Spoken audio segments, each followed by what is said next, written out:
تکبر اللہ تعالیٰ کو ناراض کرنے والی چیز ہے۔ آج کے زمانے میں بھی مسجد سے، ممبر سے، بیانوں میں علماء اکرام، اللہ کے نیک بندے جب کوئی نیک بات کہتے ہیں تو ہماری حالت بھی کیا ہے؟ اچھی بات کہی تو حضرت کی تعریف، ماشاءاللہ بہت اچھا بولے، صحیح بولے، ایسا بولے، ویسا بولے۔ تھوڑا اگر ہمارے دلوں کے خلاف بات ہو گئی، ہماری مرضی کے خلاف بات حضرت نے کہہ دی، عالم صاحب نے، واعظ صاحب نے کچھ اور الگ بڑھ چڑھ کر کہہ دیا جو کہ شریعت سے حق ہے، صحیح باتیں قرآن و حدیث سے ثابت ہیں، مگر ہمارے دل اور ہمارے خواہشات کے خلاف اگر بات نکل گئی تو آج بھی ہماری عادت یہ ہے کہ ہم ان کے خلاف باتیں کرتے ہیں، پیچھے ان کے خلاف باتیں چلتی ہیں، ان کے لیے گالیاں بکی جاتی ہیں۔ لہٰذا اللہ تعالیٰ فرماتے ہیں یہ بنی اسرائیل کا عمل ہے جس کی وجہ سے ان پر عذاب بھی نازل کیا گیا، ان کو سزائیں دی گئی ہیں۔ ان اعمال سے امت مسلمہ کو بچنا چاہیے۔ پھر آگے اللہ تعالیٰ فرمائیں گے تکبر کرنا، تکبر کرنا یہ سب سے بڑی بدترین چیز ہے، بدترین چیز۔ شیطان صرف تکبر کی وجہ سے کہ اللہ کے حکم کے آگے اس نے یہ کہہ دیا کہ میں آدم تو مٹی سے بنا ہے، میں آگ سے بنا ہوں،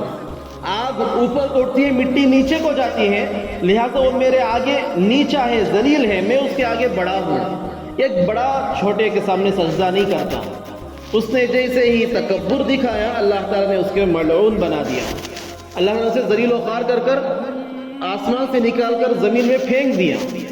لہذا تکبر بڑی بدترین چیز ہے۔ انسان کے 24 گھنٹے کے اعمال میں کسی سے بات کرتے ہوئے، لین دین کرتے ہوئے، چلتے پھرتے ہوئے، کپڑے پہنتے ہوئے، ہر اعمال میں انسان اس بات کا خیال رکھے کہ تکبر کا شائبہ اس کے اندر نہ آئے۔ حدیث قدسی ہے، اللہ رب العزت فرماتے ہیں الکبر ردائی، کہ کبریائی، بڑائی اللہ تعالیٰ کی چادر ہے، لہذا جو کوئی اسے کھینچے گا، یعنی تکبر خود کرنا چاہے گا، اللہ تعالیٰ اسے ذلیل و خوار کر دیں گے۔ الغرض آگے اللہ تعالیٰ فرماتے ہیں فَفَرِيقًا كَذَّبْتُمْ، تم نے انبیاء کی ایک جماعت کو جھٹلایا،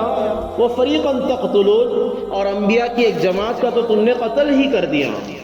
حضرت عیسیٰ علیہ السلام کے قتل کے ذرپے تھے، ان کے پیچھے پڑ گئے تھے قتل کرنے کے لیے، اللہ تعالیٰ نے ان کے ساتھ جبرائیل علیہ السلام کو مدد کے لیے ہمیشہ رکھ رکھا تھا، اللہ تعالیٰ نے ان کے ذریعے سے انہیں آسمان پر اٹھا لیا۔ حضرت یحییٰ علیہ السلام کو قتل کر دیا، حضرت زکریا علیہ السلام کو قتل کر دیا۔ الگ الگ اعتبار سے جب کوئی نبی ان کے خواہشات کے خلاف کوئی حکم لے کر آتے تو یہ نبی کی جان کے پیچھے پڑ جاتے تھے۔ آگے فرماتے ہیں اللہ رب العزت وَقَالُوا قُلُوبُنَا غُلْفٌ، بنی اسرائیل یہ کہتے تھے کہ ہمارے دل محفوظ ہیں، پردے میں ہیں۔ بات کیا ہوتی تھی کہ جب صحابہ جا کر انہیں دین کی دعوت دیتے یا اللہ کے نبی صلی اللہ علیہ وسلم نے دین کی دعوت دیتے تو وہ یہ کہتے کہ ہمارے دلوں کے اندر تورات موجود ہے، یہودیت موجود ہے، ہم دین موسوی پر عمل کرتے ہیں، لہذا جو ہمارا مذہب ہے وہ اتنا مضبوط ہے کہ تمہارے مذہب کی باتیں ہم پر اثر نہیں کریں گی۔ حالانکہ یہ لوگ جھوٹ بولتے تھے، وہ کہتے تھے کہ ہمارے دل واٹر پروف ہوتے نہیں، واچز، تو اس طریقے سے اثر پروف ان کے دل ہو گئے تھے کہ کوئی بات اثر نہیں کرے گی۔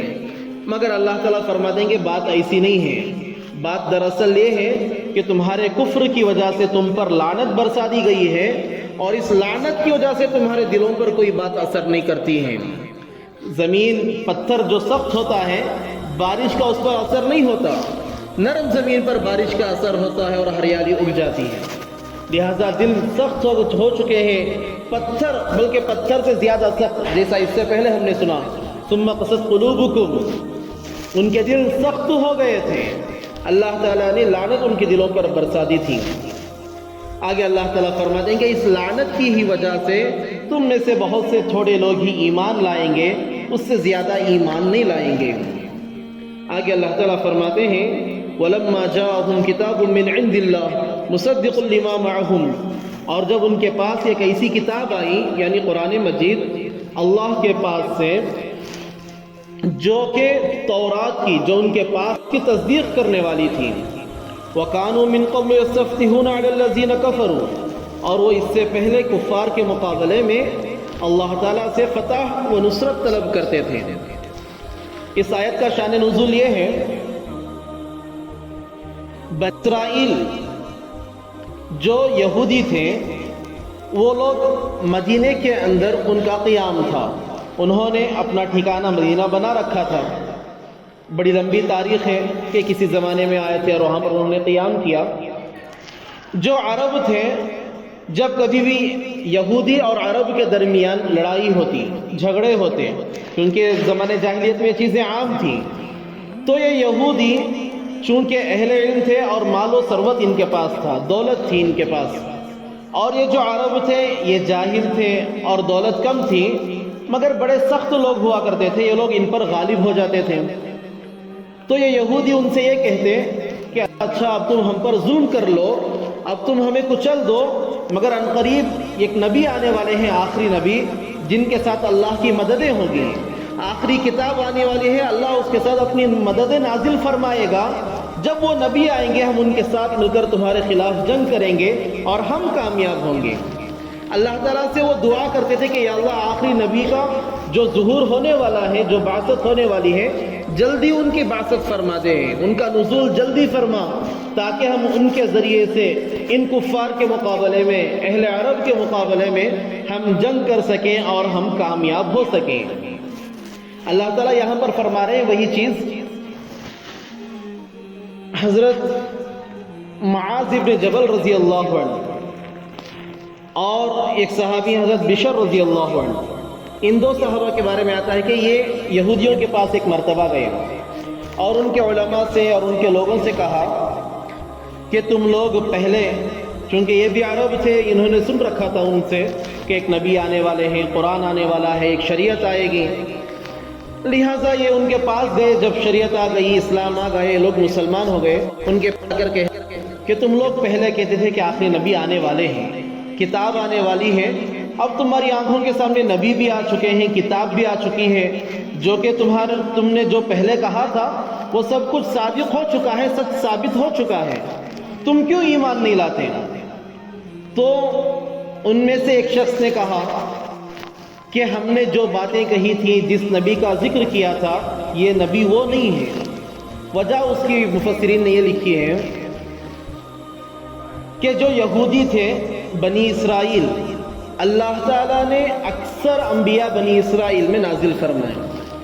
بلکہ حضرت اسماعیل، حضرت ابراہیم علیہ السلام کی دو اولادیں، حضرت اسماعیل اور حضرت اسحاق، دونوں نبی،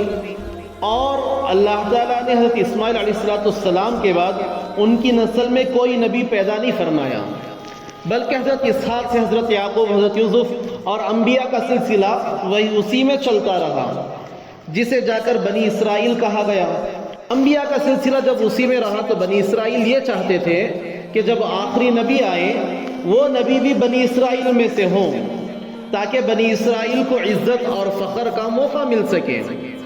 مگر اللہ تعالیٰ کا کرنا یہ ہوا کہ آخری نبی حضرت اسماعیل علیہ السلام کی اولاد یعنی اہل عرب میں سے آئے،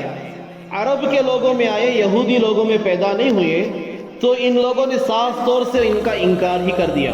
کہ جب ہمارے قبیلے میں پیدا نہیں ہوئے تو عزت تو عرب کو مل گئی، آخری نبی کا فخر عرب نے حاصل کر لیا، وہ تاج ان کے سر چڑھ گیا، لہذا ہم خود اس نبی کا انکار ہی کر دیتے ہیں.